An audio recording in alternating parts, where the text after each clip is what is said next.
ഒരു പ്രാവശ്യം ഉണ്ടാക്കിയാലേ വീണ്ടും ഉണ്ടാക്കി കഴിക്കൂട്ടോ. അതുപോലെ ഒരു അടിപൊളി കറിയാണ് ഇന്ന് കാണിക്കുന്നത്. നമ്മൾ പപ്പായ വെച്ചാട്ടി ഒരു കറി ഉണ്ടാക്കിയെടുക്കുന്നത്. ഈ ഒരു കറിക്ക് ഒരു പ്രത്യേക മണവും രുചിയാണ് കേട്ടോ.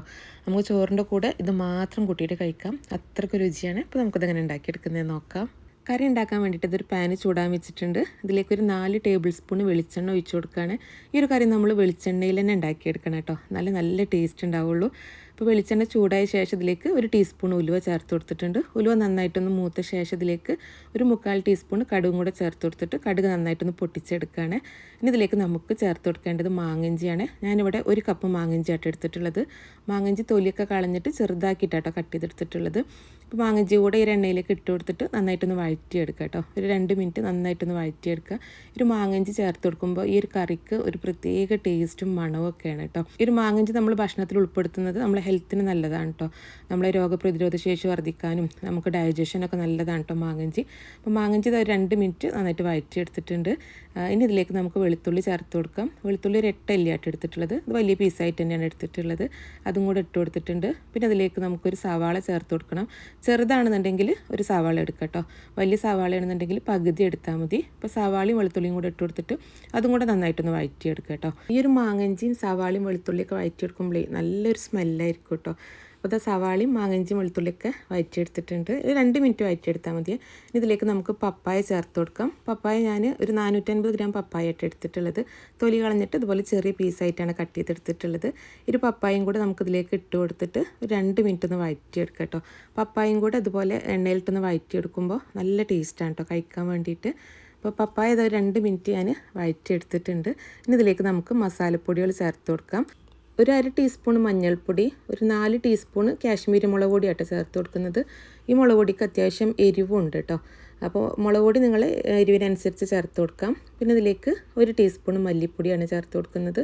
ഈ ഒരു മസാലപ്പൊടികളെല്ലാം കൂടെ നന്നായിട്ട് മിക്സ് ചെയ്തിട്ട് ഒന്ന് ഇതിൻ്റെ പച്ചമണം മാറുന്ന വരെ ഒന്ന് വഴറ്റിയെടുക്കാം കേട്ടോ. 1 മിനിറ്റ് ഒന്ന് വഴറ്റിയെടുത്താൽ മതി. ഇനി ഇതിലേക്ക് കുറച്ച് കറിവേപ്പിൻ്റെ ഇലയും ഈ ഒരു കറിയിലേക്ക് ആവശ്യത്തിനുള്ള ഉപ്പും കൂടെ ചേർത്ത് കൊടുക്കുകയാണ്. എന്നിട്ട് ഇതൊന്നും കൂടെ ഒന്ന് വഴറ്റിയെടുക്കുക കേട്ടോ. ഒരു മസാലപ്പൊടികളൊക്കെ നന്നായിട്ട് വഴന്ന് വരുമ്പോൾ നല്ലൊരു സ്മെല്ലാണ്. ഇനി ഇതിലേക്ക് നമുക്ക് പുളിവെള്ളം ഒഴിച്ചു കൊടുക്കാം. ഒരു ചെറുനാരങ്ങ വലിപ്പത്തിലുള്ള പുളിയാട്ടോ ഞാൻ എടുത്തിട്ടുള്ളത്. ഈ ഒരു പുളിവെള്ളം കൂടെ നമുക്ക് ഒഴിച്ചു കൊടുക്കാം. പിന്നെ നമുക്ക് കറിക്ക് ആവശ്യമായിട്ടുള്ള വെള്ളം ഒഴിച്ചു കൊടുക്കാം കേട്ടോ. ഞാനതിലേക്ക് ഒരു 2 കപ്പ് വെള്ളമാണ് ഒഴിച്ചു കൊടുക്കുന്നത്. ഇത് ഒരുപാട് ലൂസായിട്ടുള്ള കറിയല്ല കേട്ടോ, കുറച്ച് തിക്കായിട്ടുള്ള കറിയാണ്. അപ്പോഴേ നല്ല ടേസ്റ്റ് ഉള്ളത് കേട്ടോ കഴിക്കാൻ വേണ്ടിയിട്ട്.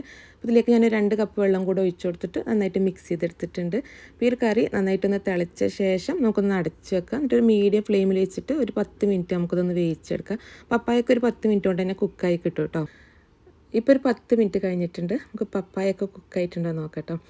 അപ്പോൾ ഇതാ കറിയൊക്കെ നന്നായിട്ട് കുറുകിയിട്ടുണ്ട് കേട്ടോ. ഈ ഒരു പരുവത്തിലാണ് കേട്ടോ നമുക്ക് വേണ്ടത്. അപ്പോൾ പപ്പായ പാകത്തിന് കുക്കായിട്ടുണ്ട് കേട്ടോ. നമുക്കിങ്ങനെ കടിക്കാൻ പറ്റുന്ന ആ ഒരു പാകത്തിന് വേവിച്ചെടുത്താൽ മതി കേട്ടോ. ഒരുപാട് അലിഞ്ഞു പോകണ്ട. ഇനി നമുക്കിതിലേക്ക് ഒരു 1/4 ടീസ്പൂണ് കായപ്പൊടി ചേർത്ത് കൊടുക്കാം. പിന്നെ 1 ടേബിൾ സ്പൂണ് ശർക്കര പൊടിയാട്ടോ ചേർത്ത് കൊടുക്കുന്നത്. അത് ഈ ഒരു എരിവും പുളിയൊക്കെ ഒന്ന് ബാലൻസ് ചെയ്യാൻ വേണ്ടിയിട്ടോ ഈ ശർക്കരപ്പൊടി കൂടെ ചേർത്ത് കൊടുക്കുന്നത്. ഈ ഒരു ശർക്കരപ്പൊടിയും കൂടെ ഇട്ട് കൊടുത്ത ശേഷം നന്നായിട്ട് മിക്സ് ചെയ്തെടുക്കുക. എന്നിട്ട് 1 മിനിറ്റ് ഒന്ന് തിളപ്പിച്ചെടുക്കുക കേട്ടോ. എന്നിട്ട് നമുക്ക് ഈ കറി ഒന്ന് അടച്ച് വെക്കുക. എന്നിട്ട് ഒരു 5 മിനിറ്റ് കഴിഞ്ഞിട്ട് നമുക്ക് ഈ കറി ഒന്ന് സെർവ് ചെയ്യാം കേട്ടോ. നല്ല ടേസ്റ്റി ആയിട്ടുള്ള നല്ല അടിപൊളി കറിയാണ് കേട്ടോ. നല്ലൊരു മണമാണ് കേട്ടോ. ഒരു മാങ്ങഞ്ചി ചേർത്ത് കൊടുക്കുന്നതുകൊണ്ട് ഒരു പ്രത്യേക മണമാണ്. നമുക്ക് ചോറിൻ്റെ കൂടെ ആണെങ്കിലും ദോശൻ്റെ കൂടെ ചപ്പാത്തിൻ്റെ കൂടെ ഒക്കെ കഴിക്കാൻ നല്ല ടേസ്റ്റാണ് കേട്ടോ. അത്യാവശ്യം എരിവും പുളിയും ഒക്കെ ഉള്ള നല്ല ടേസ്റ്റി ആയിട്ടുള്ള കറിയാണ്. പപ്പായ വെച്ചിട്ട് നിങ്ങൾ ഇതുപോലെ കറി ഉണ്ടാക്കിയിട്ടില്ല എന്നുണ്ടെങ്കിൽ ഒരു പ്രാവശ്യമെങ്കിലും ഉണ്ടാക്കി നോക്കാം കേട്ടോ. ഒരു പ്രാവശ്യം ഉണ്ടാക്കിയാൽ നിങ്ങൾ എന്തായാലും ഇത് വീണ്ടും ഉണ്ടാക്കി കഴിക്കും. ഈ ഒരു കറി പിറ്റേ ദിവസം കഴിക്കാൻ നല്ല ടേസ്റ്റാണ് കേട്ടോ. അപ്പോൾ എന്തായാലും ഈ ഒരു കറി ട്രൈ ചെയ്ത് നോക്കുന്ന സമയത്ത് നിങ്ങളെ ഫീഡ്ബാക്ക് അറിയിക്കാൻ മറക്കരുത്. നിങ്ങൾക്ക് റെസിപ്പി ഇഷ്ടമായിട്ടുണ്ടെങ്കിൽ വീഡിയോ ലൈക്ക് ചെയ്യാനും ഷെയർ ചെയ്യാനും മറക്കരുത്.